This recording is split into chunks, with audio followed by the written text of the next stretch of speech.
2 weeks ago on Forces News. I had a friend send this to me and just say, hey, I'd love to know what you think about this. Trench warfare. It's called Why Trench Warfare is No Longer a Thing of the Past of the British Army. Now, they sent it to me because obviously it seems like a lot of Europe right now is ramping up specific training for Russia if Russia kicks off. Like, they're doing very specific stuff, and this is a big component of that, right? Trench warfare, they're obviously pushing this up a bit. Very weird because it's obviously very like World War 1, 2-ish. This is by Forces News. It's only a 3-minute, 50-second video. We'll watch it. We'll talk about it. We'll see what's going on here. I'll give you my experience of doing trench training in the Royal Marines, and then we'll go from there. Let me just read the description off real quick. Russia's invasion of Ukraine, where both sides have dug vast networks of fortification, have meant trench warfare is firmly back on the UK military training agenda. At Senny Bridge training area, if you know, you know. Senny Bridge. Home of the Infantry Battle School. There are around 300 meters of newly refurbished trenches built in a style similar to those used in Russia and by Russia and Ukraine troops. The fortifications reminiscent of World War I have become an integral part of the war in Russia, and although British troops may build trenches differently, they need to know how to fight in them. Yeah, it's weird, isn't it, that they're doing this? It's almost weird to think the training that I had when I was going through Royal Marines, although training in the Royal Marines is very much specific to just being a Royal Marine, and so that you can fight anywhere, there were definitely elements of when you go to Afghan, if you go to Afghan, if you go to Iraq, if you go out there to the east, this is what you're going to need to learn on top of this. And that's not a thing anymore.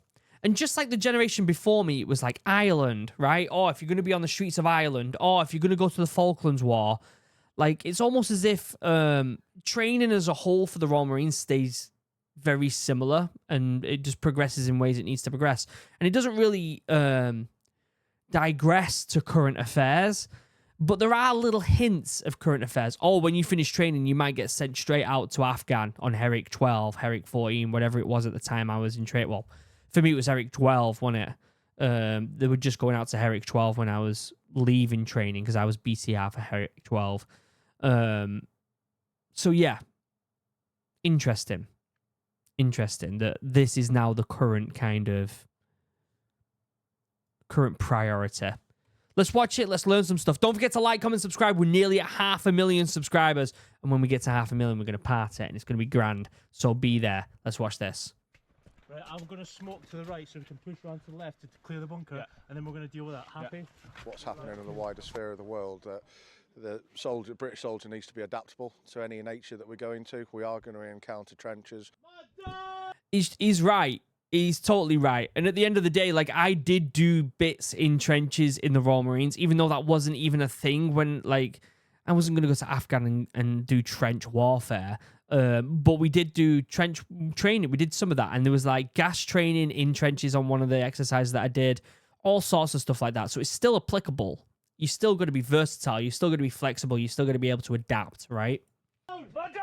We are going to encounter close quarter battle fighting. So it's important that we're adaptable to any terrain that we go into, that we've got drills and skills ready to meet the enemy.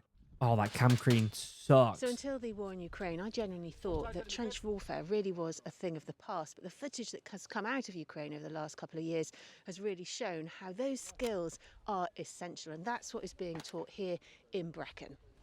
Breckenridge. Ugh. Isn't it bizarre that we're still using the SA-80? Weapons dog shit.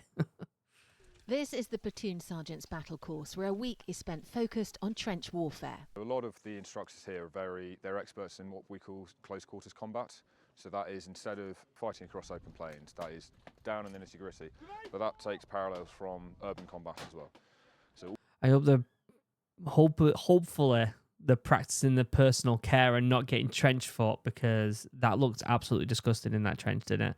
And if you haven't got a nice extra set of socks, you're going to be in trouble. All these different lessons coming together to be utilised in the trench systems, fighting on close quarters. We've alluded to it and talked about it often about the FLOT and marking of the FLOT. FLOT stands for Forward Line of Own Troops.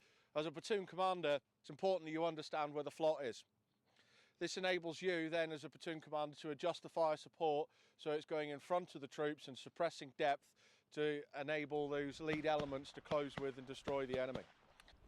So the Interesting. breaking's the hardest point. Obviously, actually getting to the trench.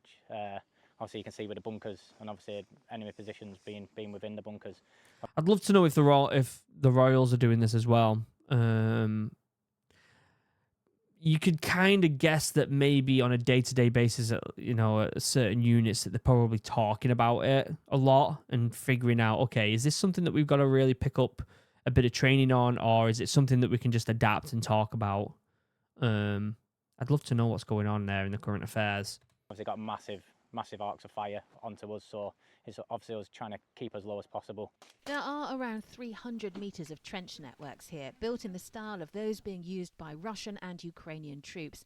Like these, vast networks of fortifications reminiscent of World War I have become an integral part of that war. It's crazy, so these isn't it? trenches that you can see behind me are different to the way we build trenches. So you can see from behind me that there's long areas that are all connected. We do trenches differently. We have what's called a fire team trench.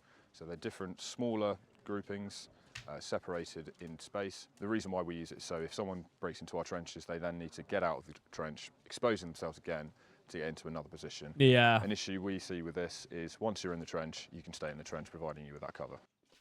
Yeah, it's weird because I don't know much about trench warfare because, again, it wasn't really a current affair when I was in the Royal Marines. So that type of tactics is almost...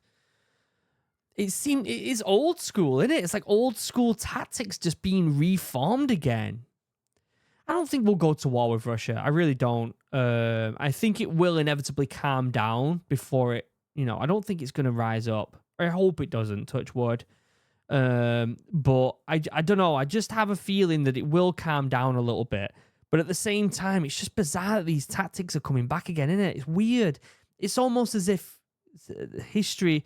What do they say? History doesn't repeat itself, it rhymes. Is that the one I'm thinking of? What's the quote? History doesn't repeat, it rhymes. It's similar. British troops might not build them like this, but they still need to know how to fight in them. True. Ukrainians have been here for training too and have shared useful lessons from fighting the Russians. We worked with the Ukrainians. It was very good to see how they do things. Obviously, what they said to us was that obviously we're a professional organisation and a lot of them are just like ex-farmers or, you know, work in shops and stuff like that. But obviously, for where they've come from, I'd say they're a lot better than what even they think they are. Yeah. Right, long corridor front. Well, when you get thrust into a situation like the conflict in Ukraine, then you definitely need to adapt very quickly, whether you're a farmer or not. Also, look at this guy. Looking through his mate's right there. He's looking right at the camera. Caught you, mate. Push, long corridor.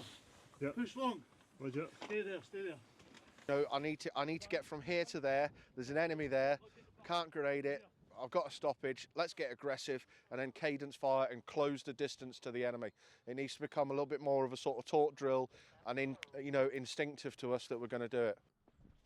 Trench warfare may have almost made it to the history books, but it's now definitely back on the UK military training agenda. Claire Sadler, Forces News, Brecon. Breckenridge, you're nasty.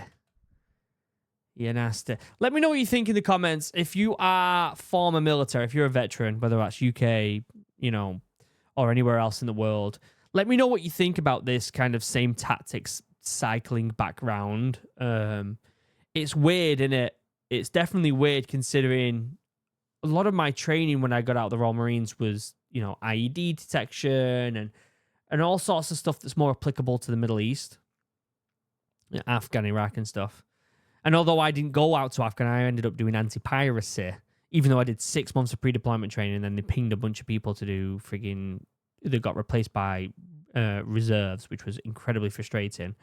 I did anti-piracy, so I didn't actually go out to Afghan. But what happened was I did a lot of training for, you know, fighting in Afghan. I did a pre-deployment training for BCR for 4-2 Commando for Herrick 12, and inevitably didn't get sent out, which is good that you don't get. If you're a battlecaster replacement, you don't want to be sent out. Well, you do, like, as an individual, when you're there, you want to go out and you want to get integrated with the lads. But at the same time, you don't want someone to come back because they've been hurt, right? And 4-5 Commando, I did the whole of 6 months of pre-deployment training for Herrick 14, and then inevitably got pinged to be replaced by a reserve because I couldn't drive or something. And so it's almost as if a lot of my post-Royal Marine basic training was all current affairs for Afghan, and now that's not the case, which is weird to think about what the daily lives of a soldier in any country would be like right now doing current affairs stuff. So let me know what you think. I'll leave a link to the video down below if you want to go check that out. Don't forget to like, comment, subscribe. We're nearly at 500,000. Let's do it. Let's get there. Let's have a party. And yeah, I just want to know your thoughts in the comments. Just let me know. Until next time, I love you all. Have a wonderful day. Goodbye.